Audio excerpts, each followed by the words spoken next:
tá bom. Abra sua Bíblia em Hebreus 11, verso 5. Hebreus 11, 5. Hebreus 11, 5. Eu quero falar com você hoje sobre andou com Deus. Amém? Andou com Deus. Olha, não tem a ver com a pregação aqui, quer dizer, eu acho que não tem, talvez tenha tudo a ver com a pregação, mas a hora que eu estava saindo do banho hoje, uma frase explodiu dentro de mim assim, ó. Eu estava saindo do banho, eu tinha terminado de preparar a mensagem, fui lá, fiz minha atividade física, falei, agora vou tomar um banho, e aí eu estou saindo do banho, explodiu dentro de mim assim, ó. Deus dá a ideia e Satanás faz a pergunta. Falei, credo, aí. Então, sabe? Eu chego e falo, eu vou fazer isso. Aí o abençoado lá fala assim, mas será que vai dar certo? Mas como é que você vai fazer? Como? Satanás. Não é? Andou com Deus, está aí? Amém? Glória a Deus, vamos lá. Pela fé, Enoque foi levado, a fim de não passar pela morte. Não foi achado porque Deus o havia levado. Pois, antes de ser levado, obteve testemunho de que havia o quê? Agradado a Deus. De fato, sem fé, é impossível agradar a Deus, porque é necessário que aquele que se aproxima de Deus creia que Ele existe e que recompensa os que o buscam. Amém? Glória a Deus. Pode fechar a tua Bíblia. Pai Santo, te louvamos pela tua palavra, te louvamos por tudo o que o Senhor fez aqui nessa noite já, pela tua presença, e te pedimos, ministra no nosso coração. Fala conosco nessa noite, em o nome do Senhor Jesus. Amém e amém. Então a gente vai conhecer aqui a história de um homem chamado Enoque. Não é falado muito sobre ele, eu talvez citei ele algumas vezes. A gente vai perceber aqui que a Bíblia cita Enoque 3 vezes. Lá em Gênesis, aqui no livro do autor de Hebreus e no livro de Judas, não o Iscariotes. A gente vai perceber que Enoque se movia nos dons proféticos. Está aqui na galeria dos heróis da fé e se movia nos dons proféticos, como o Judas descreve. Enoque, ele não construiu nada. A Bíblia não cita que ele construiu uma casa, um prédio, que ele comprou uma fazendinha, ou que ele construiu um barco, ou que ele tenha feito uma faculdade. A Bíblia diz somente que ele andou com Deus. E lógico, ter uma casa, um carro, ter um prédio, fazer viagem, tudo isso é importante. Amém, queridos? Não estou dizendo que não é. Mas pensa comigo aqui que, de repente, a pessoa some. Você chega na sua casa e a pessoa não aparece mais. Imagina, Paula, cadê o Davi? Saiu para trabalhar e não voltou. André, cadê o Luiz? Olha, acharam a van dele abandonada. Sem vergonha. Onde foi parar? Abençoar. A hora que eu achar. Não é? Não, a gente pensa 329 coisas diferentes, né?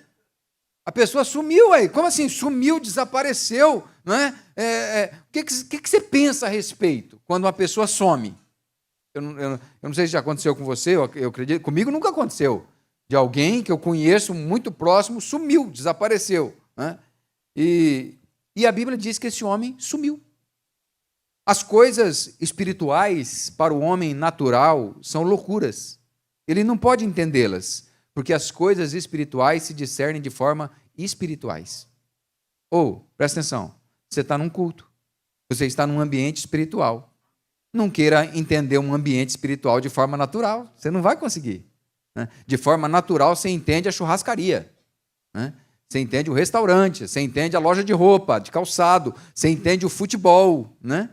Agora, as coisas espirituais, elas são espirituais. Você tem que olhar com os olhos da fé.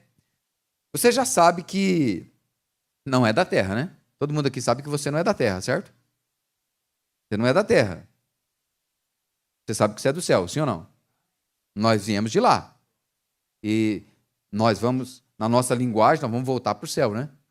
Meu genro diz assim, eu quero ir para o céu. A gente sabe que a gente vai habitar na terra. Está escrito na Bíblia que a gente vai habitar na terra. Deus vai fazer novos céus e nova terra e nós vamos habitar na terra. mas a Bíblia também diz que nós vamos encontrar com ele nos ares, então a gente também vai para o céu. Não sei como é que vai ser tudo isso. Não faz pergunta difícil, né? Mas o que a gente pensando sobre isso, na prática, o que significa? Porque a gente usa tanto essa palavra, sem fé é impossível agradar a Deus. Né? Quantas vezes você já ouviu essa palavra? Sem fé é impossível agradar a Deus. A fé agrada a Deus. Mas sobre o que o autor de Hebreus está falando? Lógico, o assunto é fé. É um conceito que para o mundo é algo abstrato. Né? Então ele não é sobre o que ele está falando, mas é sobre quem ele está falando. E ele está falando sobre um homem, né? Enoque. E ele deixa claro que a recompensa de Enoque, nesse texto, foi a de não passar pela morte. Ele diz que, olha, Enoque não passou pela morte. Está aí escrito no texto que nós lemos agora.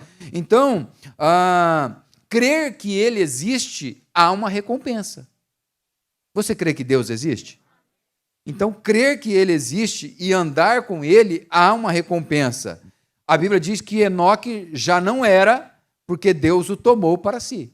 Ele foi morar com Deus. E a mulher lá em casa falando para os meninos, cadê teu pai? Mãe, não sei não.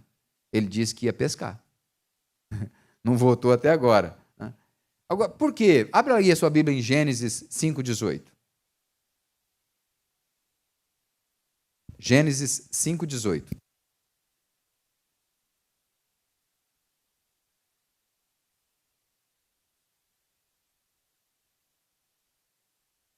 Deu?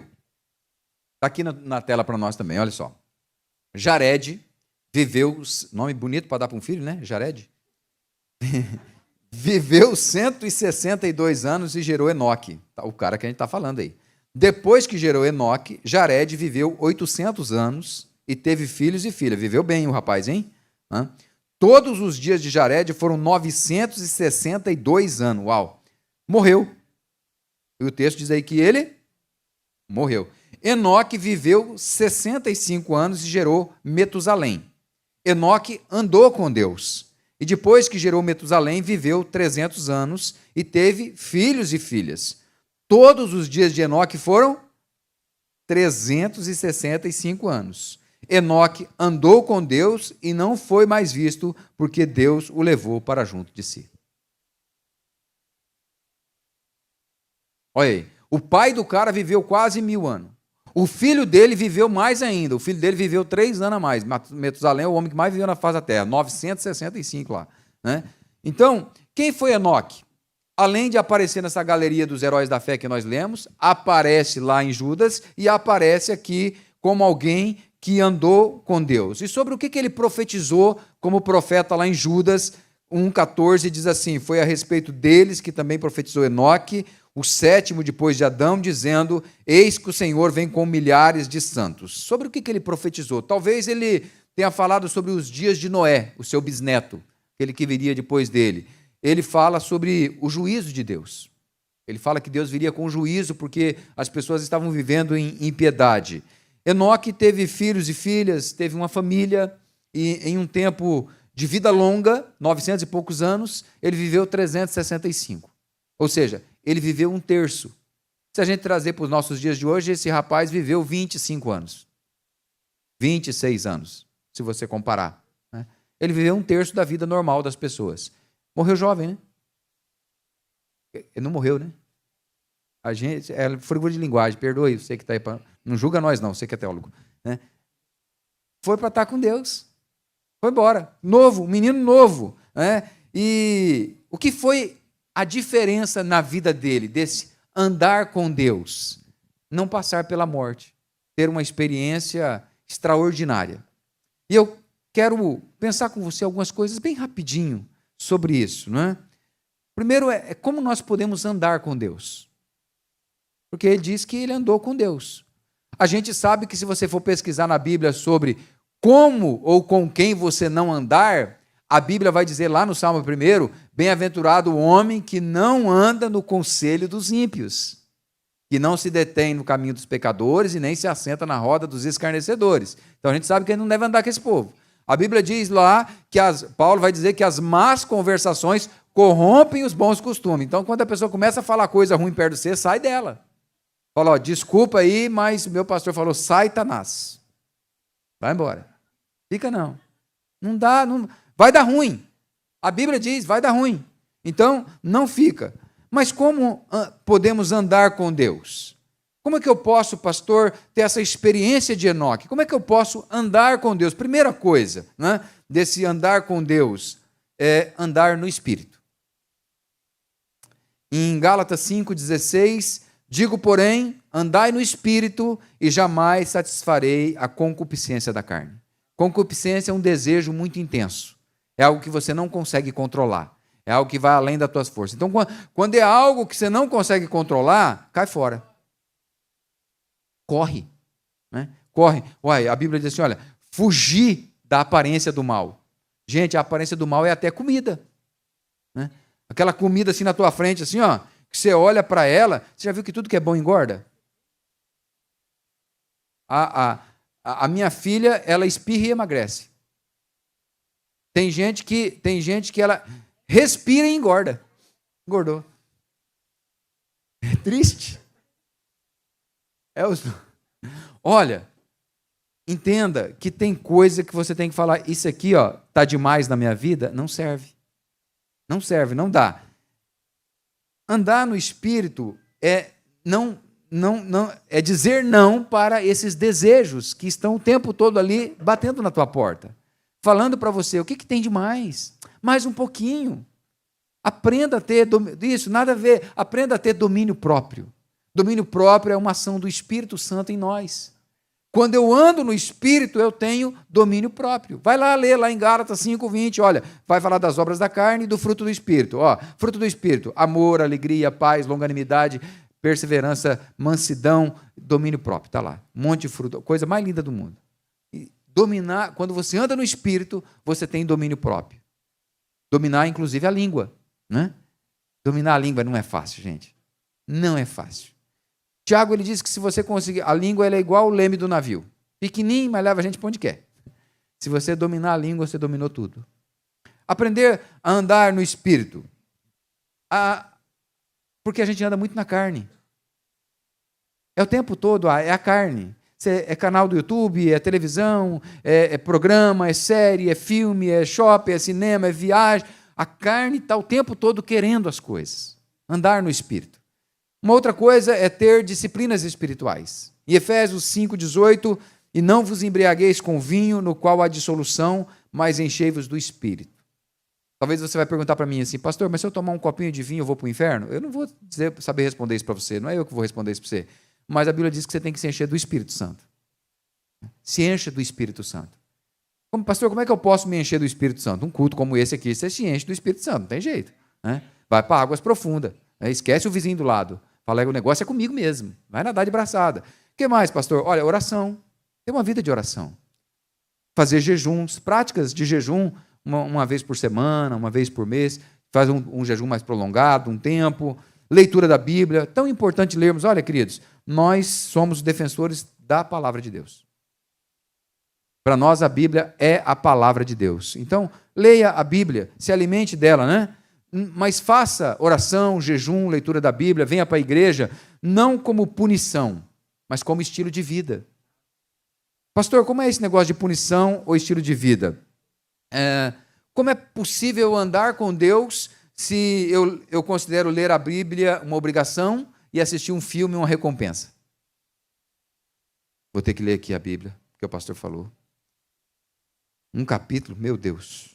E as letrinhas pequenas e não tem figurinha.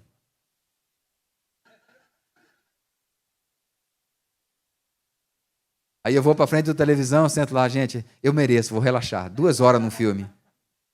O filme é recompensa, a Bíblia é punição do pastor. Faz isso com você. Você não vai se encher do Espírito. Pega ele e fala assim, isso aqui é Deus falando comigo. Vou comer. Fala mais, Jesus.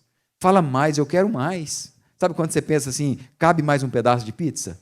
Pensa assim, ó, cabe mais um capítulo. Eu consigo. Mais um capítulo dá certo, né? Então, ter disciplinas espirituais. O que mais? Andar por fé. Andar no Espírito, ter disciplinas espirituais, andar por fé. Em 2 Coríntios 5, 7, visto que andamos por fé e não pelo que vemos. Se você anda pelo que você vê, não é fé.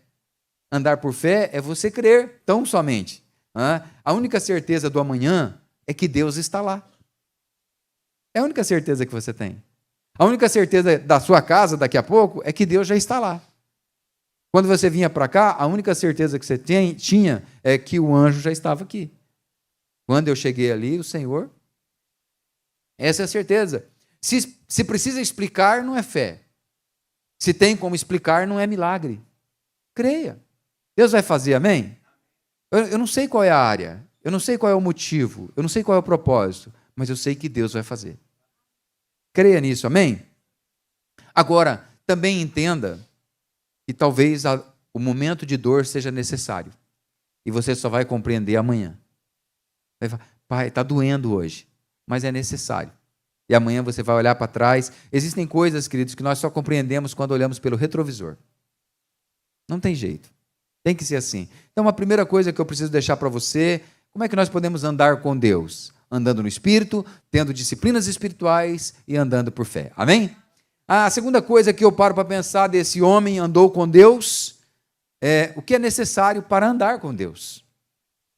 Romanos 12, 2, e não vos conformeis com este século, mas transformai-vos pela renovação da vossa mente, para que experimenteis qual seja a boa, agradável e perfeita vontade do Senhor. Glória a Deus.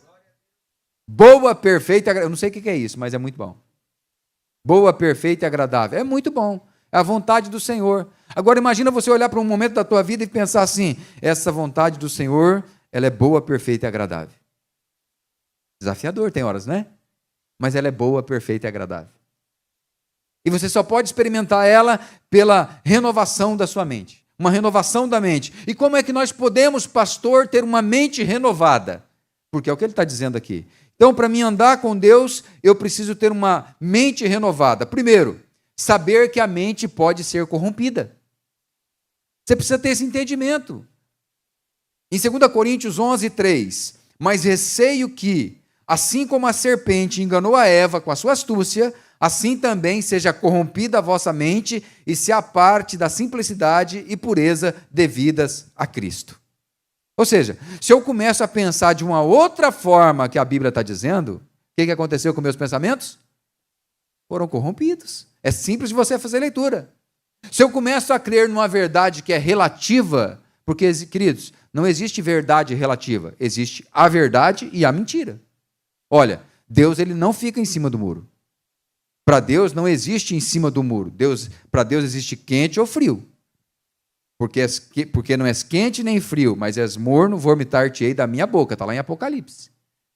Eu preciso perceber que se eu estou acreditando em verdades relativas, alguma coisa já está errada. Pastor, mas veja bem, Deus é amor, mas Deus não aceita todas as formas de amor. Deus também é justiça, também é juízo. Pastor, mas todos somos filhos de Deus. Quem falou isso para você mentiu. Não está na Bíblia assim. A Bíblia diz que nós somos criaturas de Deus. A Bíblia diz que todos quanto aceitaram a Jesus como Senhor têm o poder de serem chamados filhos de Deus. É um direito de escolha. Então não acredita nisso, mas todos são filhos de Deus. Deus ama todo mundo. Deus ama todo mundo a tal ponto que Ele permite, inclusive, a pessoa ir para o inferno se ela quiser. Infelizmente. Porque Ele dá para a pessoa o direito da escolha. E Ele deu o Filho para morrer na cruz, para que nós possamos ter vida e vida com abundância. Então não acredite numa verdade relativa. Quando essa verdade relativa começa a chegar, desconfie dela. Fala, essa não é a verdade de Deus. Qual é a verdade de Deus? Saber que a mente ela pode ser corrompida. Uma segunda coisa sobre a mente renovada é saber que a mente pode ser cauterizada. Mais do que corrompida, ela pode ser cauterizada. Em 1 Timóteo 4:2, pela hipocrisia dos que falam mentiras e que têm cauterizado a própria consciência. Essa pessoa entra naquele campo da incredulidade. Ela deixa de crer. Você ainda continua acreditando nesse negócio de Deus? Sério? Você ainda está confiando nesse negócio de pastor, de igreja, de Bíblia? Isso já passou. Essa pessoa está com a mente cauterizada. deixa de crer, apostata da fé, abandona a fé e acredita que pode viver da sua forma sem Deus. Nós precisamos declarar com muito amor, queridos, um dia vai ter um tribunal de Cristo. E nós iremos nos apresentar diante dele, amém? E uma terceira coisa que nós precisamos compreender da mente renovada é identificar e combater pensamentos destruidores. Veja, 2 Coríntios 10, 4. Porque as armas da nossa milícia não são carnais, e sim poderosas em Deus para destruir fortalezas, anulando nós sofismas e toda a altivez que se levanta contra o conhecimento de Deus, e levando cativo todo o pensamento à obediência de Cristo, e estando prontos para punir toda desobediência, uma vez completa a vossa submissão. Então, identifique e combata pensamentos destruidores. Olha, pensamentos de morte, pensamentos de desânimo, pensamentos de abandono, pensamentos de rejeição, pensamentos de amargura, pensamentos que destroem você. Ninguém me ama mais, eu não tenho valor, estão me cortando, não querem mais saber de mim. É uma mentira do diabo. Deixa eu dizer uma coisa para você, com o maior carinho do mundo. Divórcio nunca vai ser uma alternativa do céu. Nunca vai ser. Pastor, mas Deus concordou com o divórcio? Nunca. A Bíblia diz que Deus abomina o divórcio. Abomina. Deus permitiu que Moisés desse carta de divórcio por causa da dureza do coração. Uma questão para resolver uma questão social dentro do lar lá e para honrar a mulher, porque senão a mulher fica desguarnecida naquele momento. Ou a carta de divórcio ali, é empoderamento feminino, para a mulher poder ter valor, dignidade. Mas Deus abomina o divórcio.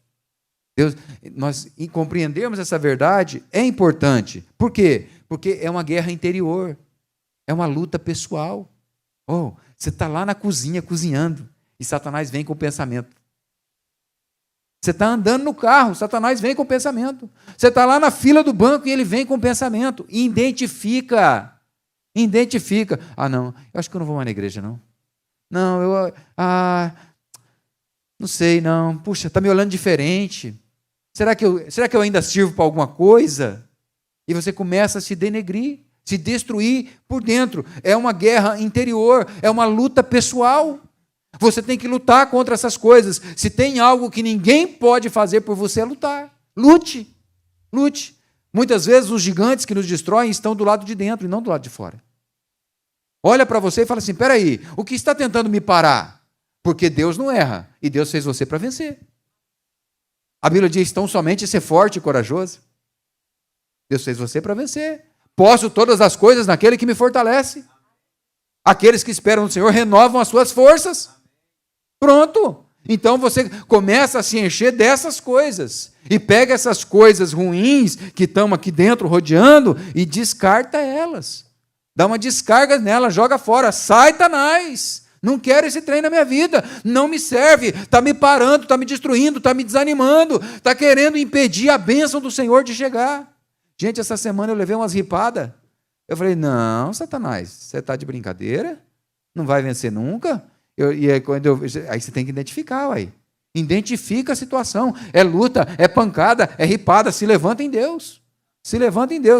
Gente, às vezes está ali falando assim, tem que fazer uma oferta. Aí eu já penso assim, puxa, mas tem que ofertar de novo? Eu falei, tem que ofertar de novo. Ué, porque quem que está falando? Quem que está falando para dentro de mim que eu não posso ofertar? Que está me impedindo eu de fazer? Estou falando de mim, tá, gente? É pessoal.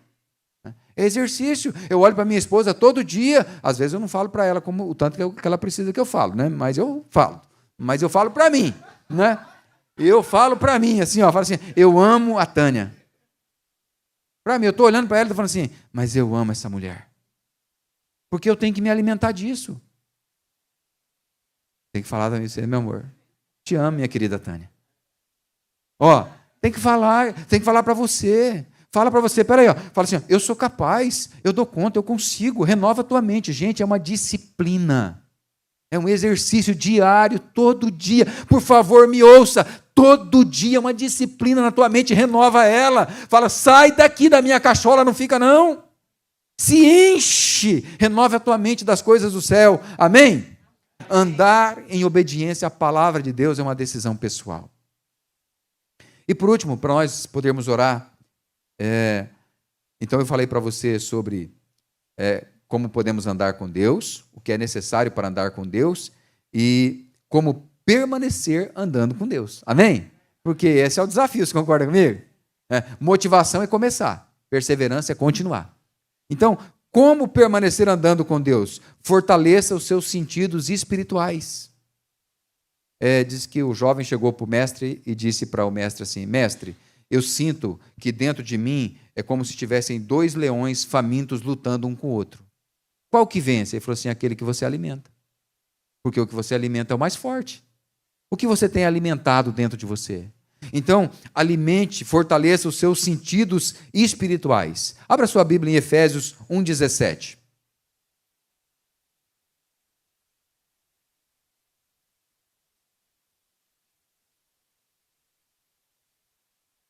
Efésios 1,17. Está ali também para você ler, acompanhar com a gente. Está tranquilo aí? Você está em paz? Está bem? Glória a Deus. Estou falando aqui, você está quietinho? Vamos lá, não é? Efésios 1,17. Olha que lindo, gente. Esse texto ele é precioso. Como é tão importante a gente entender esse texto. Olha, para que o Deus de nosso Senhor Jesus Cristo, o Pai da glória, vos conceda. Ele está falando sobre ele orar. Ele está orando para quê, né? Eu estou orando para que o Deus do nosso Senhor Jesus Cristo, o Pai da glória, vos conceda espírito de sabedoria e de revelação, no pleno conhecimento dele, iluminados o quê? Os olhos de quem? Aí, você acabou de descobrir que o teu coração tem olhos. Teu coração tem olhos, sentidos espirituais. Para saberdes qual é a esperança do seu chamamento, qual a riqueza da glória da sua herança nos santos, e qual é a suprema grandeza do seu poder para com os que cremos, segundo a eficácia da força do seu poder. Que opera em quem? Em nós. Um poder que opera em nós. Por quê, pastor? Porque nós temos a mente de Cristo, amém? 1 Coríntios 2,16, Paulo diz: pois quem conheceu a mente do Senhor que o possa instruir? Nós, porém, temos a mente de Cristo. Decida andar com Deus. Se eu posso dar um conselho para você, não abra mão da presença de Deus, porque ela é o bem mais precioso que nós temos. Lá na tua cozinha, lá no teu carro, lá no teu trabalho, não somente aqui, em todo lugar, no elevador, lá no supermercado, andando na rodovia, Espírito Santo, vem comigo. Preciso do Senhor. Preciso de Ti. Me ajuda, Espírito Santo. Essa semana nós viajamos, fomos para a Flórida para conhecer a região. Não sei nem a temperatura da água do mar, gente. A gente não foi na água, não. Mas não foi na água não é porque não deu oportunidade, não é porque a gente não é muito fã da água mesmo, não, sabe? Mas a gente andou lá, conheceu, visitou as cidades e tal. E aí a gente tinha alocado um carro. E aí na volta tem que devolver o carro. E eu não sei se você já passou pela experiência de locar um carro. E toda vez que tem que devolver o carro é desafiador. E nesse momento de devolver o carro, eu tinha que devolver o carro no aeroporto, num local que tinha vários prédios. E a gente não tinha a localização direita. E vocês sabem que eu falo bem o inglês, né? Aí eu perguntei, parei o carro, falei, vou ter que perguntar. Parei o carro e perguntei pro cara assim, aonde fica Hertz? Ele, what? Falei, Hertz. Ele, Hertz. Eu falei, Hertz. Return Hertz. Ele, foi desse jeito que eu entendi que ele falou.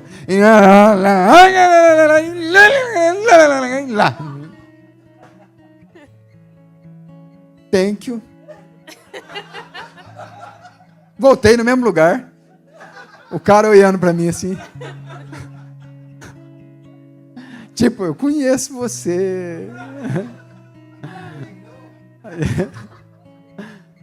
Aí a Tânia falou assim, e aí agora? Porque tem um negócio de horário, né, gente?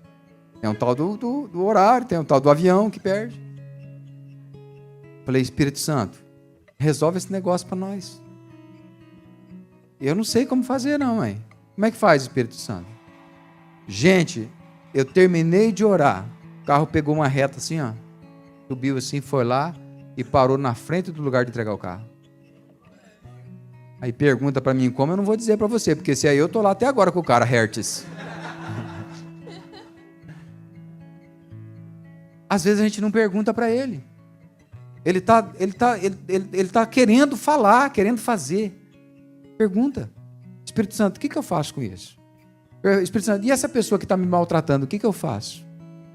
E essa pessoa que falou mal de mim, que me distratou, que pisou, que machucou, como é que eu faço com isso? Como é que eu faço com essa situação? Como eu resolvo isso? E o meu filho? E o meu casamento e as minhas finanças? Fale com Deus. Ande com Deus.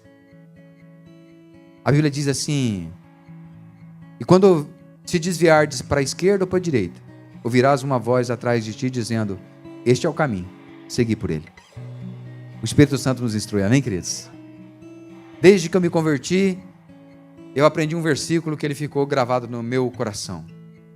Não por força e nem por poder, mas pelo meu Espírito, diz o Senhor dos Exércitos. Mesmo em guerra, o Senhor dos Exércitos está com você. Vamos ficar de pé.